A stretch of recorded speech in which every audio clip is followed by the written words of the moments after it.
अच्छा जी, हमारा next topic है resolution. So let's start. Resolution defines the number of divisions into which a full-scale input range can be divided to approximate an analog input। ठीक है। Resolution जो होता है वो क्या करता है, it defines the number of divisions. ये नंबर ऑफ डिविजन्स डिफाइन करता है। हमने पहले भी देखा था, जो हमने 0 से लेकर 3 वोल्ट तक की बात करी थी और 16 बिट की बात करी थी कि नंबर ऑफ डिविजन्स कितने होंगे या नंबर ऑफ स्टेप्स कितने होंगे। ठीक है। तो जो रिजोल्यूशन होता है वो क्या करता है, वो डिफाइन करता है नंबर ऑफ डिविजन्स को जिसमें जो फुल स्केल इनपुट रेंज है वो डिवाइड हो जाए। ठीक है। For example, recording the ambient temperature during the day manually at intervals of 30 minutes। हमारा काम क्या है कि लेट सपोज हम क्या कर रहे हैं, हम टेम्परेचर को मेजर कर रहे हैं, एम्बियंट टेम्परेचर को या एनवायरनमेंट के टेम्परेचर को manually during the day timing, और जो इंटरवल है मेजरमेंट का वो कितना है, 30 मिनट्स है। हम 30-30 मिनट के बाद क्या कर रहे हैं, टेम्परेचर को मेजर कर रहे हैं। तो क्या एक इंसान के लिए पॉसिबल होगा कि वो हर सेकंड पे या हर सेकंड से कम टाइम में वो डेटा ले सके या टेम्परेचर को मेजर कर सके? ये पॉसिबल नहीं है। अगर एक इंसान मैनुअली ये काम कर रहा है तो मुमकिन है वो हर मिनट पे डेटा ले रहा हो, हर आधे मिनट पे ले रहा हो या हर 15 सेकंड्स पे डेटा ले रहा हो, इट्स पॉसिबल। लेकिन बिलो 1 सेकंड या 1 सेकंड की रेंज में या इन इन फ्यू सेकंड्स की रेंज में उसके लिए डेटा लेना, ठीक है, बहुत मुश्किल काम है, तकरीबन नामुमकिन सी बात है। ठीक है। तो हम यहाँ अज्यूम करते हैं कि हम लेट सपोज हर 30 मिनट के बाद जो है टेम्परेचर को मेजर कर रहे हैं, एम्बियंट टेम्परेचर को। rather than having to make the measurements manually and then transfer them to the computer by the keyboard, यानी कि मैनुअली इस चीज़ को मेजर करने में और फिर उसको ट्रांसफ़र करे कंप्यूटर में through keyboard, it is easier to use a transducer and data acquisition board in the computer to direct record the temperature every 30 minutes. तो हमारे लिए बेहतर क्या होगा कि हम उस बंदे की जगह पर एक डेटा एक्विजिशन बोर्ड लगा दें कंप्यूटर के बीच में और उस एम्बियंट एनवायरनमेंट के बीच में। तो हम एक सेंसर ले लेंगे, सेंसर के साथ हम अटैच कर देंगे डेटा एक्विजिशन बोर्ड को, और फिर डेटा एक्विजिशन का बोर्ड का आउटपुट कहाँ जाएगा, कंप्यूटर में चला जाएगा। हम प्रोग्राम कर देंगे कि जो डेटा एक्विजिशन बोर्ड है वो हर 30 मिनट के बाद सेंसर से टेम्परेचर एक्सट्रैक्ट कर ले या डेटा ले ले। ठीक है। और कहाँ जाके फीड कर दे, कंप्यूटर में जाके फीड कर दे। So we can program this, right? Not only 30 minutes, we can program it for even 1 millisecond। ठीक है, 1 microsecond। तो ये पॉसिबल है हमारे लिए। A platinum resistance thermometer can be used as the transducer which is a temperature dependent resistance। ठीक है, एक प्लाटिनम जो रजिस्टर थर्मामीटर होता है वो हम इस्तेमाल कर सकते हैं इस पर्पज़ के लिए, for the sensing area. And by using an appropriate circuit, a continuous measurement of the actual temperature in the form of a proportional voltage can be obtained। और हमें जो आउटपुट होगा वो उसका इक्विवेलेंट वोल्टेज की form में हमें मुस्तकिल ये प्रोवाइड करता रहेगा ये थर्मामीटर। ठीक है। तो यहाँ आपको दिखाया हुआ है just for the sake of example कि सुबह 6 बजे जो डेटा लेना स्टार्ट किया, टेम्परेचर 10 डिग्री सेल्सियस था, 6:30 पे आधे घंटे बाद 11 हुआ, 7 पे भी 11 रहा, 7:30 पे टेम्परेचर बढ़ के 12 हो गया। तो इस तरह से जो है ये टेम्परेचर को मेजर करते रहे आफ्टर ईच 30 मिनट्स। ठीक है। अच्छा जी, the data acquisition software converts the analog voltage corresponding to the temperature into binary numbers, यानी कि digital format, in every 30 minutes. तो अगर हम मैनुअली ये काम ना करें, अगर हम डेटा एक्विजिशन सिस्टम इस्तेमाल करते हैं, तो जो डेटा एक्विजिशन बोर्ड होगा या सॉफ्टवेयर होगा वो क्या करेगा, वो जो भी एनालॉग वोल्टेज सेंसर से लेगा, टेम्परेचर सेंसर से, उसको वो क्या करेगा, बाइनरी नंबर्स में कन्वर्ट कर देगा, यानी कि डिजिटल फॉर्मेट में कन्वर्ट कर देगा हर 30 मिनट्स के बाद। ठीक है। हर 30 मिनट के बाद उसने डेटा लिया सेंसर से या थर्मामीटर से, और डेटा को जो कि वोल्टेज की फॉर्म में था उसने किस में कन्वर्ट कर दिया, डिजिटल फॉर्मेट में कन्वर्ट कर दिया। Since AD board has finite resolution, a small range of analog values will all produce the same binary number after conversion. ठीक है, अब मसला क्या है कि जो AD बोर्ड होता है हमारे पास, उसकी रेजोल्यूशन फाइनाइट होती है, इनफाइनाइट तो नहीं होती ना। 8 बिट का होगा या 4 बिट का होगा, 5 बिट का, 6 बिट का, 12 बिट का। ठीक है, तो जितने नंबर ऑफ बिट्स होंगे उतनी ही उसकी जो होगी रेजोल्यूशन हाई होना शुरू हो जाएगी, लेकिन फिर भी रहेगी तो फाइनाइट ही। ठीक है, तो अब होता क्या है कि अगर हमारे पास फाइनाइट रेजोल्यूशन है तो एक सर्टेन रेंज में अगर टेम्परेचर वेरी होता है या चेंज होता है तो उस रेंज के बाद ही जो है वो कन्वर्जन परफॉर्म करेगा, because number of steps defined होंगे। ठीक है, मतलब क्या है कहने का, assume that the AD board rounds off all numbers within its operating range to the nearest 1 degree Celsius. हम ये बात assume कर लेते हैं कि जो हमारा AD बोर्ड है, ठीक है, डेटा एक्विजिशन सिस्टम में जो हमारा AD बोर्ड है वो क्या करता है, वो राउंड ऑफ करता है 1 डिग्री सेल्सियस की रेंज का जो टेम्परेचर होगा उसको। यानी कि अगर 1 डिग्री सेल्सियस से अगर कम चेंज अगर होगा तो वो उसको काउंट नहीं करेगा या उसको वो सेंस ही नहीं कर पाएगा। ठीक है, ये हम अज्यूम कर लेते हैं। इसका मतलब टेम्परेचर अगर 10 डिग्री से 11 डिग्री होगा तो ही वो इसको चेंज मानेगा टेम्परेचर में। ठीक है, अगर वो 10 से 10.5 डिग्री सेल्सियस हुआ तो टेम्परेचर तो चेंज यहाँ पर हुआ है, लेकिन चूंकि हमारा जो AD कन्वर्टर है, ठीक है, जो AD बोर्ड है उसकी रिजोल्यूशन इतनी अच्छी नहीं है, ठीक है, इसीलिए वो इस चेंज को अज्यूम नहीं करेगा और कन्वर्ट नहीं करेगा। तो मुमकिन है वो इसको एज आ 0011 ट्रीट कर रहा हो। ठीक है, यानी कि 10 डिग्री को, तो 10.5 को भी वो क्या ट्रीट करेगा, 0011। तो आप ये बात पहचान ही नहीं पाओगे या समझ ही नहीं पाओगे कि टेम्परेचर में वेरिएशन हुई है कि नहीं हुई है। ठीक है, तो छोटी मोटी जो वेरिएशन होगी यानी कि below the range of 1 degree Celsius, उसको वो अज्यूम ही नहीं करेगा कि ये कोई चेंज है। It will represent with the same number या सेम डिजिटल आउटपुट। ठीक है, हाँ, लेकिन अगर ये 10 से 11 हुआ तो फिर हो सकता है क्या हुआ है, 0101 हो जाए, चेंज हो जाए 11 डिग्री सेल्सियस पे, यानी कि अगला बिट आ जाएगा हमारे पास। ठीक है, okay. The data 10 changes in 1 degree Celsius steps. इसका मतलब क्या हुआ कि अगर हमारे पास जो स्टेप्स हैं वो 1 डिग्री के हैं तो हर दफ़ा डेटा जब 1 डिग्री चेंज होगा तो ही AD कन्वर्टर उसको डिकोड करेगा एक नए नंबर में। ठीक है जी। In a real AD board the total measurement range is divided into a fixed number of possible values, right. The number of values is a power of 2, often referred to as the number of bits commonly used. Values are 8 bits, 12 bits, 16 bits। ठीक है, तो जो AD converter जो हम इस्तेमाल करते हैं data acquisition systems में वो इन 4 वैल्यूज़ के आम तौर पे होते हैं, 8 बिट, 12 बिट और 16 बिट। तो आजकल 12 और 16 जो है वो ज़्यादा इस्तेमाल होता है, उनके डेटा ज़ाहिर सी बातें ज़्यादा होते हैं।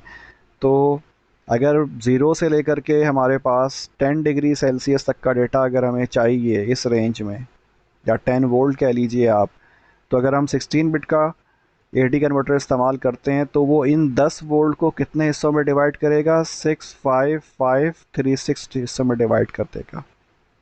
ठीक है, या फिर आप ये भी कह सकते हैं 10/2 की power 16। So this is the resolution for our AD converter. Okay,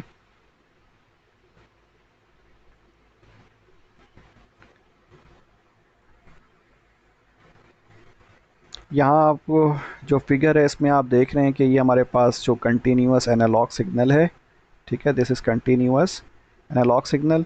इसको कन्वर्ट किया हुआ है किस में, डिस्क्रीट फॉर्म में या फिर डिजिटल फॉर्म में। तो हमारे पास जो आउटपुट आया है डिजिटल फॉर्म में वो कुछ इस किस्म का है। ठीक है, उसकी वजह क्या है, जाहिर सी बात है इसने हर पॉइंट पे या हर चेंज को इसने ऑब्ज़र्व नहीं किया। ठीक है, जब एक कंसिडरेबल चेंज आया तभी उसको उसने एक नया नंबर माना। ठीक है, 12 डिग्री सेल्सियस इस पॉइंट पे आया, फिर 14 इधर होकर के आया। ठीक है। जबकि यहाँ पे क्या है, यहाँ पे आप देख रहे हैं कंटिन्यूअस वेरिएशन है, यानी कि छोटी मोटी वेरिएशन भी होगी ऊपर नीचे तो उसको उसने कंसिडर किया, जबकि यहाँ पर इसने छोटी मोटी वेरिएशन को इसने कंसिडर ही नहीं किया, यानी कि इस ड्यूरेशन से लेकर के इस ड्यूरेशन तक कोई वेरिएशन नहीं है, यहाँ से लेके यहाँ तक कोई वेरिएशन नहीं है, इस दौरान में कोई वेरिएशन नहीं है, इस दौरान में कोई वेरिएशन नहीं है। क्योंकि यहाँ पर आप देख रहे हैं कि ये कर्व्ड है, तो यहाँ पर क्या है, इस ड्यूरेशन में कोई वेरिएशन नहीं है। ठीक है।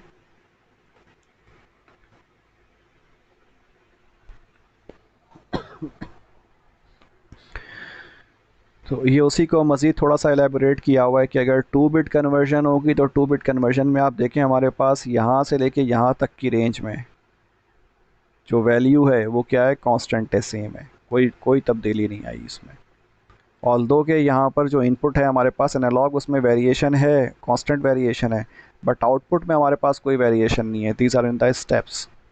हमने नंबर ऑफ़ बिट बढ़ाया, अब देखें यहाँ पर जो वेरिएशन है वो बढ़ गई है, तो इसकी जो शेप है वो इससे मिलती जुलती होनी शुरू हो गई है। हमने इसको 5 बिट किया तो देखें ये मोर लेस जो है वो सेम हो गया है तकरीबन, इसमें बस हल्का सा जिगजैग मौजूद है यहाँ पर अगर आप गौर से देखें, लेकिन फिर भी इसकी जो शक्ल है वो बहुत हद तक काफ़ी अलाइक हो चुकी है एनालॉग वेव फॉर्म से। ठीक है। तो नंबर ऑफ़ स्टेप्स बढ़ाने से या नंबर ऑफ़ बिट्स बढ़ाने से या रिजोल्यूशन इंक्रीज़ करने से ये बेनिफिट होता है। रिजोल्यूशन का फार्मूला गिवन है, voltage range divide by digital range. ठीक है। तो वोल्टेज की रेंज जो हम मेजर कर रहे हैं उसको डिवाइड अगर हम कर दें किससे, 2 raise to the power number of bit से, ठीक है, तो हमें क्या मिल जाएगा, रिजोल्यूशन मिल जाएगा। राइट। रिजोल्यूशन बढ़ाने से मुराद क्या है कि हम न्यूमेरिकल वैल्यू छोटी कर दें इसकी, तो नीचे जितना डिजिटल रेंज ज़्यादा होगा, ठीक है, जितना डिजिटल रेंज ज़्यादा होगा उतनी रिजोल्यूशन की वैल्यू क्या आएगी, छोटी आएगी। इसका मतलब हमने रिजोल्यूशन क्या कर दिया, बढ़ा दी है, बेहतर कर दी है। तो जितनी न्यूमेरिकल वैल्यू छोटी होगी उतना ही रिजोल्यूशन क्या होगी, अच्छी हो जाएगी। सही है। If it is desired to measure 0 to 10 volt or plus 5 volt to minus 5 volt या minus 5 volt to plus 5 volt signal and the AD board has 8-bit resolution, the input signal can be measured in steps of 10 upon 2 raised to the power 8 means कितना, 0.039 volt यानी कि 39 milli volt. क्या मतलब हुआ कि अगर हमें major करना हो कितना, 0 से लेकर के 10 वोल्ट, ठीक है, तो रेंज क्या हो जाएगी, 10 वोल्ट हो जाएगी रेंज, डिवाइडेड बाय, ठीक है, क्या चीज़, डिजिटल रेंज इसकी। ठीक है। ये एनालॉग रेंज है या वोल्टेज रेंज है, और नीचे हम क्या रखेंगे, इसकी डिजिटल रेंज रखेंगे।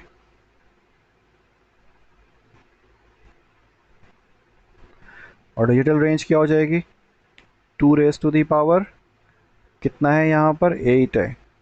ठीक है। तो ये क्या हो जाएगा, 10/2 रेज़ टू दी पावर 8, और ये किसके बराबर होता है, 256 के बराबर होता है। तो ये कितना आ जाता है, 39 मिली वोल्ट आ जाता है। इसका मतलब क्या हुआ कि अगर हम यहाँ से लेकर के यहाँ तक अगर हम 10 वोल्ट की लाइन ड्रॉ करें तो इसको हम कितने हिस्सों में डिवाइड कर देंगे, ये टोटल डिविजन्स कितनी होंगी, 256 डिवीजन होगी। और हर डिवीज़न जो होगा यानी कि हर डिवीज़न के दरमियान का फासला यानी कि ये वाला फासला कितना होगा, 39 मिली वोल्ट। ठीक है। इसी तरह ये अगला फासला कितना होगा, ये भी 39 मिली वोल्ट, फिर अगला फासला ये भी 39 मिली वोल्ट। तो हर कंसेक्टिव जो हमारे पास डिस्टेंस है या डिवीज़न है वो कितने का है, 39 मिली वोल्ट का है। सही है। तो स्टार्ट कहाँ से होगा, चूँकि ये कितने बिट का था, 8 बिट का था। ठीक है। तो इसका मतलब क्या होगा, यहाँ पर स्टार्टिंग कहाँ से होगा, ये 0 0 0 0 0 0 0 0 से स्टार्ट होगा। ठीक है। और पहला वाला जो होगा यानी कि स्टार्टिंग 0 सेल्सियस से हुआ, फिर 0 वोल्ट से हुआ। ठीक। और फिर जब नेक्स्ट 39 मिली वोल्ट जब होगा ठीक है। जब वेरिएशन आएगी तो उसको वो क्या काउंट करेगा, 0 0 0 0 0 0 0 1 काउंट करेगा। ठीक है। तो इस तरह करते करते एंड में हमारे पास क्या आएगा, फिर ये आखिर में 1 1 1 आ जाएगा।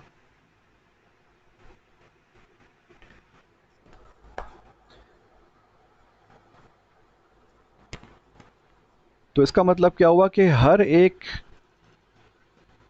चेंजिंग के लिए, यानी कि नेक्स्ट बिट में वेरिएशन लेके आने के लिए कम से कम कितना वोल्टेज चेंज होना चाहिए, 39 मिली वोल्ट चेंज होना चाहिए। ठीक है। अब ये 39 मिली वोल्ट हो सकता है कि 39 मिली वोल्ट चेंज लाने के लिए मुमकिन है कि आपको 2 डिग्री सेल्सियस चेंजिंग लेके आना हो। तो जब तक 2 डिग्री का फ़र्क नहीं पड़ेगा 39 मिली वोल्ट आउटपुट में चेंज नहीं होगा सेंसर के। और 39 मिली वोल्ट जब तक चेंज नहीं होगा तब तक जो हमारा एडीसी है वो उसको सेम टेम्परेचर ही कंसिडर करता रहेगा। ठीक है। Okay. A 10 volt analog input is equal to the digital number 255। तो वही बात, डिजिटल नंबर 255 के बराबर होगा। अगर 8 बिट का है तो वही 1 1 1 1 1 1 इस तरह से ही 8 बिट हो जाएंगे। ठीक है ना, 8 बिट 1 के 8 बिट्स। और जो ज़ीरो होगा वो इक्वल टू ज़ीरो होगा, यानी कि 8 दफ़ा ज़ीरो, क्योंकि ये 8 बिट्स हैं। ठीक है।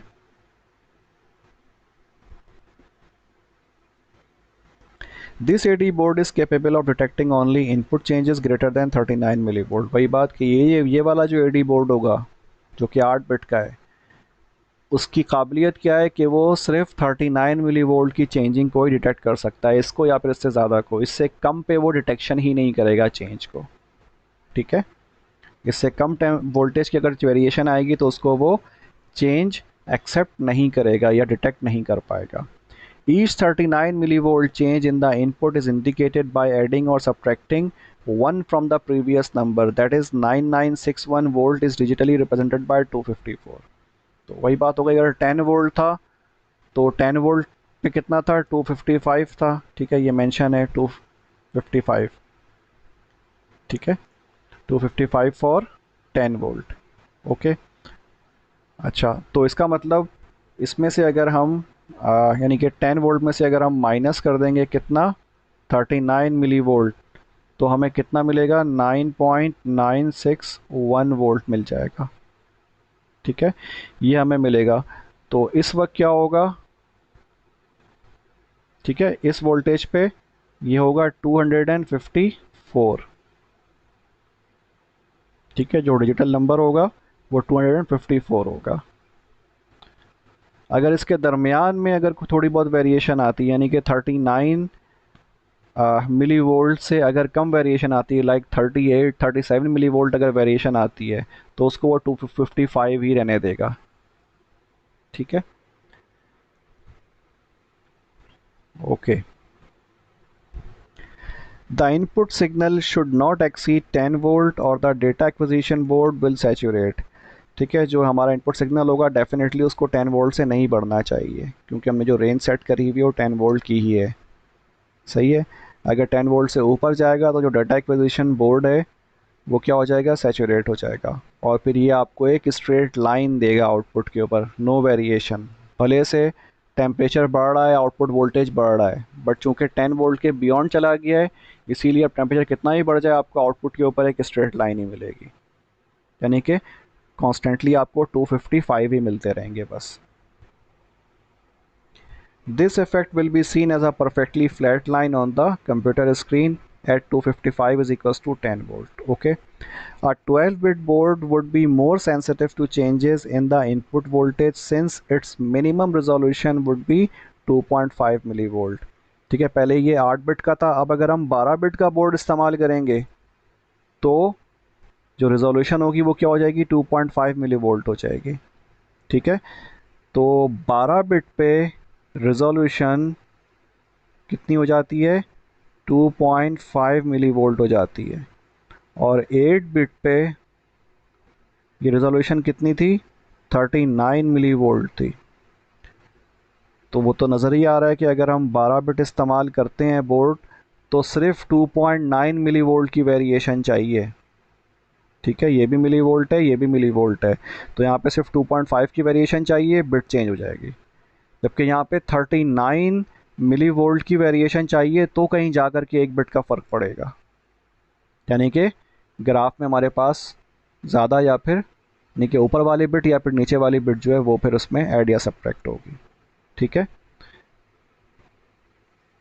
Even with a 12-bit AD, sometimes it is necessary to use amplifiers prior to the input to the board in order to boost the signal so as to make use of a reasonable portion of the AD range. वही simple सी बात है जो हमने पहले भी discuss करी है कि जो सेंसर का आउटपुट होता है वो बाज़ औक़ात बहुत लो होता है।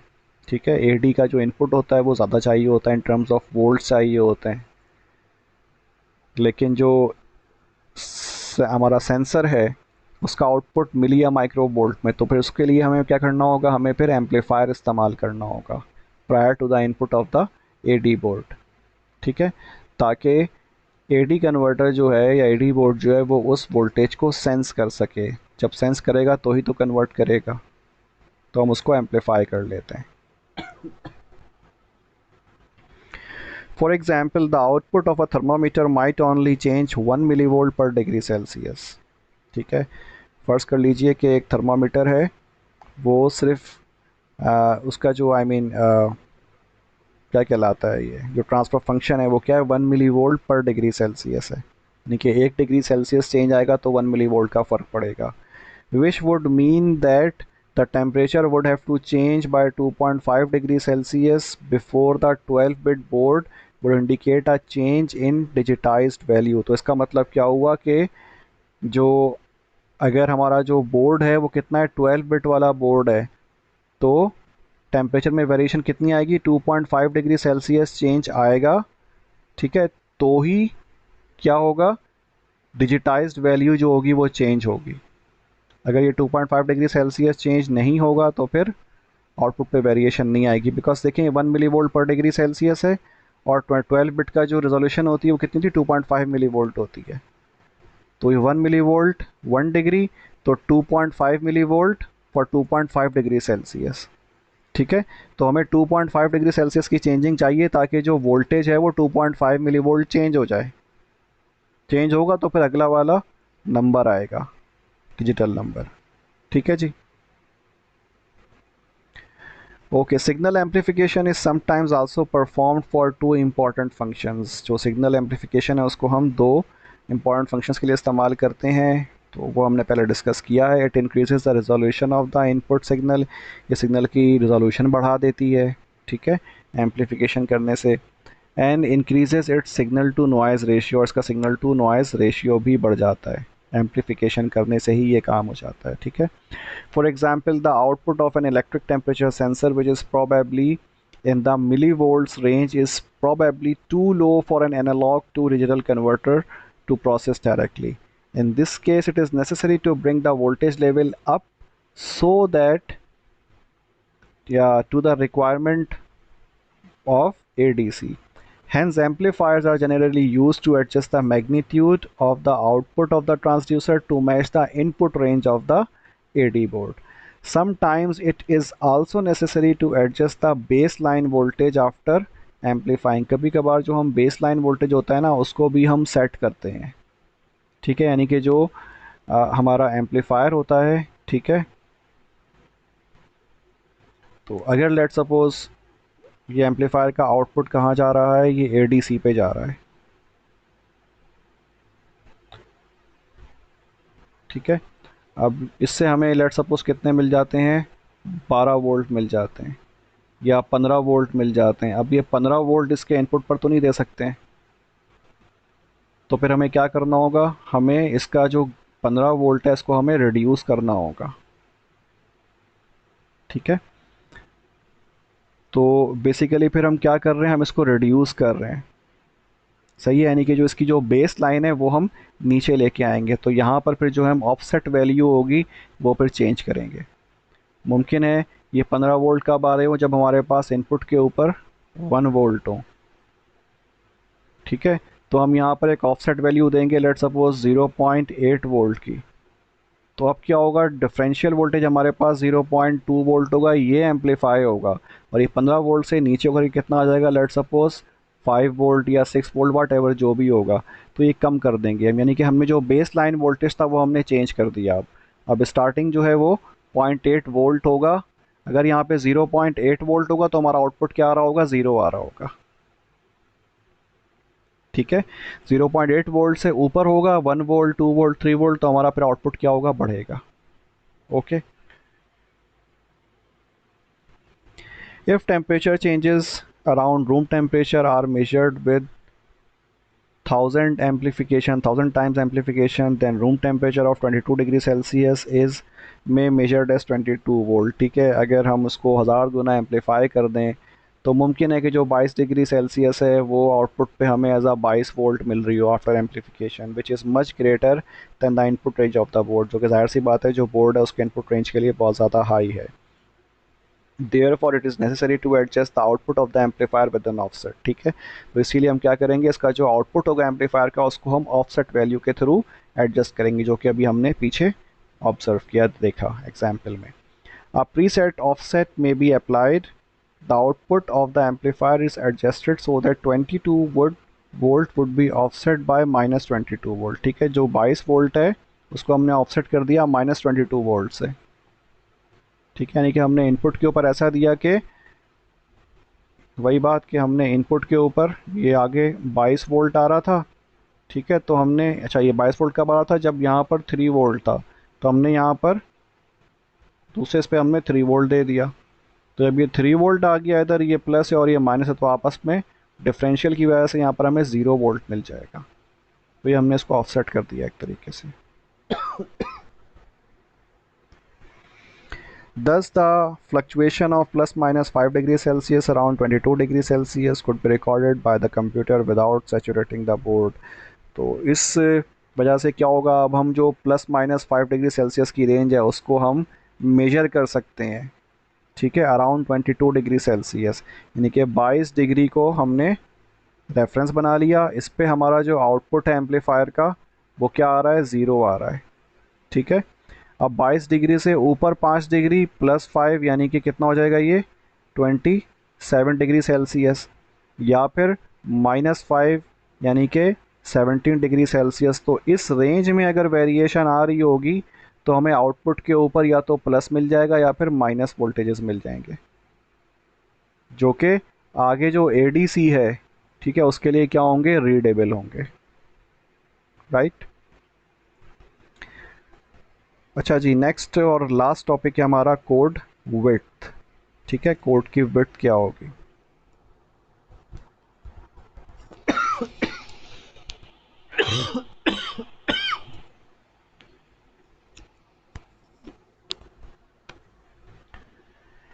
If you have a data acquisition card and has an analog to digital converter with specified bits of resolution, you can calculate the code width of the card using the formula। ठीक है, अगर आपके पास ये तमाम चीज़ें हैं, data acquisition card, आपके पास उसमें एडीसी कन्वर्टर है, ठीक है, और उसके जो नंबर ऑफ़ बिट्स या रेजोल्यूशन आपको पता है, तो आप क्या कर सकते हैं, आप उस डाटा एक्विजिशन सिस्टम का जो कोड विड्थ है वो कैलकुलेट कर सकते हो by using this formula. Code width is equals to device range divide by gain multiply by 2 raise to the power resolution.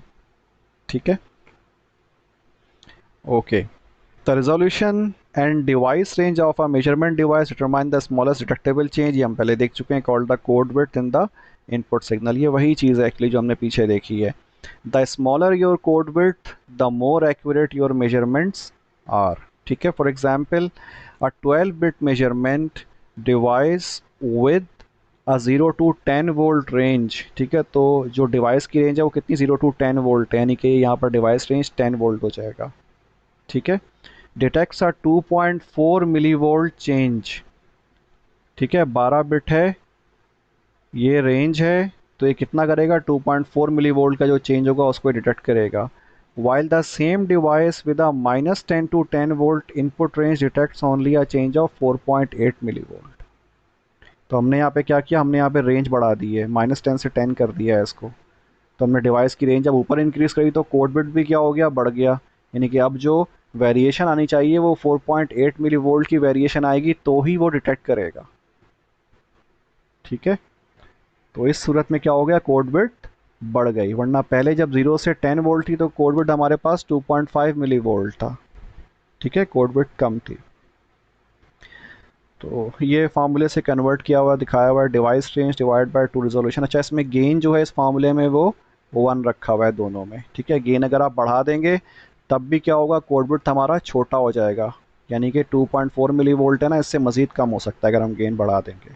Okay, तो device range divide bye 2 times resolution, तो device range जब 10 है divide by 212, ये sorry ये 212 नहीं है, ये 2 की पावर 12 है, क्योंकि ये 12 बिट मेजरमेंट है। ठीक है, मैं इसे ठीक कर देता हूँ।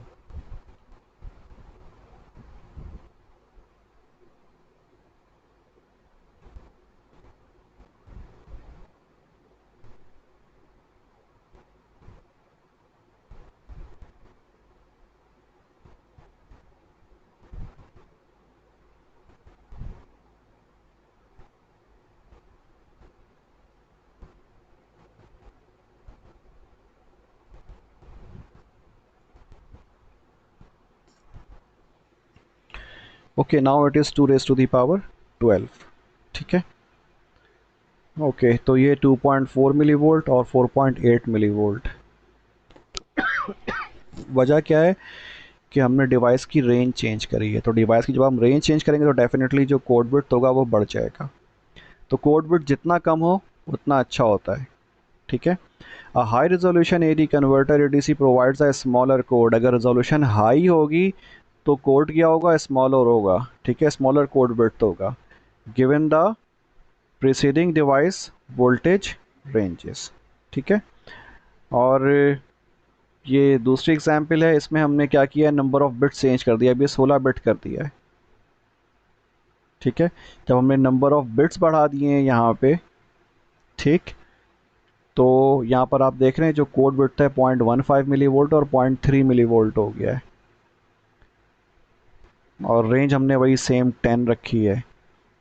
ठीक है, तो जब ये 10 वोल्ट रेंज थी और 12 बिट था तो 2.4 मिली वोल्ट कोड बिट था। जब रेंज हमारे पास 10 वोल्ट है और क्या कहते हैं जो बिट हैं वो 16 बिट वाला एडीसी है, अब कोड बिट कितना हो गया, 0.15 मिली वोल्ट हो गया, यानी कि पहले 2.4 मिली वोल्ट की वेरिएशन चाहिए थी चेंज डिटेक्ट करने के लिए, अब सिर्फ 0.15 मिली वोल्ट की वेरिएशन भी आएगी तो एडीसी क्या करेगा, नंबर चेंज कर देगा अपना। ठीक है, यानी कि इसको वो डिटेक्ट करेगा, एज अ चेंज डिटेक्ट कर लेगा इतने कम वोल्टेज की वेरिएशन को भी। ठीक है, सिमिलरली ये 20 की रेंज में भी है, तो ये 0.3 मिली वोल्ट है और ये 4.8 मिली वोल्ट, तो ये बहुत बड़ा फ़र्क है। ठीक है, okay, so that was the end of your ADC. ठीक है जी। अच्छा, इसके बाद हमारा लास्ट टॉपिक है, अब देखते हैं, वो आप पे डिपेंड करता है, अगर आप करना चाहते हैं तो मैं कराऊंगा। वो हाई वोल्टेज मेजरमेंट से रेलिवेंट है, मैं आप लोगों से ग्रुप पे पूछ लूँगा। ठीक है, तो if you guys are ready then we will do it इंशाल्लाह।